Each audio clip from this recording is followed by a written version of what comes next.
And by the way, moja issue ambayo iko trending sana kuhusiana na msanii wa Bongo Flava kutoka WCB na mzungumzia Lava Kung Fu Master Ninja Osobane. Jana B Levo baba yake na Levo na mzungumzia B Levo baba amezungumza kuhusiana na of course issue ya kwa Lava kuweza kuondoka katika rebo ya record label ya WCB, ambapo aliandika kwamba huenda Lava akaondoka katika rebo hiyo na kwa sababu ameshakuwa mkubwa. Na by the way, katika rebo hiyo miaka 10 ndo ambayo aliweza kusaidiwa na ameshatumikia 8, so ameshakuwa mtu mkubwa, anaweza kuendelea na maisha mengine nje ya rebo hiyo. Amezungumza Baba Levo na akisema kwamba katika kuondoka kwake hakuna chochote ambacho ataweza kukiripa katika kuondoka katika rebo hiyo WCB, lakini pia ataongezewa kitu kwa ajili ya kuweza kuanza maisha yake mapya nje ya rebo hiyo ya WCB. Hili linaleta picha gani na hili linaleta mtazamo gani kwa rebo zingine ambazo zimekuwa zikisimamia wasanii wao? Kwa sababu kwa upande wa pili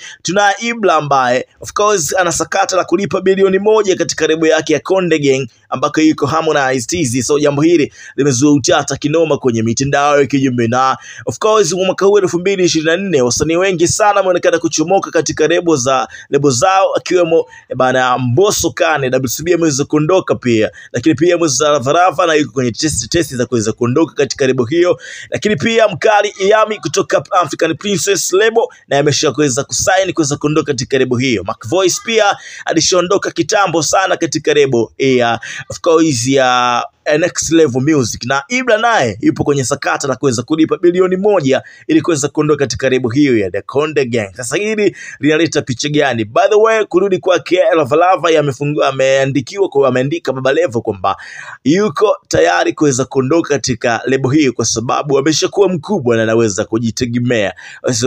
Sasa maoni yako ni yapi kuhusiana na rebo za Tanzania? Maoni yako ni yapi kuhusiana hichi ambacho Lava ameamua kukifanya, though kwamba hajatoka hadharani kuweza kuthibitisha kwamba anaondoka katika rebo hiyo? So B Levo baba amezungumza hivyo. Je, unamuona Lava yupi nje ya muziki au nje ya rebo ya WCB? Yapo ni Chris Media.